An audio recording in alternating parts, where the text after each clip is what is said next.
Իմ կարծիքով մեր եկեղեցին այս փորձությունն էլ կհաղթահարի։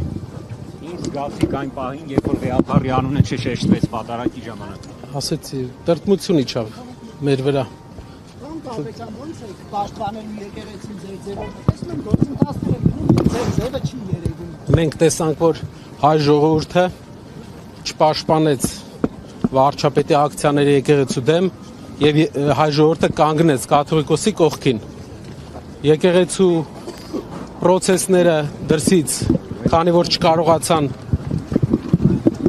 իրենց ուզած հանգուցալուծմանը բերել, բայց այս ամեն ինչը ցույց տվեց, որ հայ ժողովուրդը չպաշտպանեց եկեղեցու դեմ հարձակումները եւ միայն ներսից են փորձում ինչ որ քայլեր ձեռնարկել։ Կներեք, Ձեր ձևը ո՞րն է։ Հիմա շնորհակալ եմ գործի շատ, հատ է դաս ձեր ձևով եկեղեցին պաշտպանում։ մենք մեր ձևով եկեղեցին պաշտպանելու ենք միշտ։ Չէ, ասենք կաթողիկոսի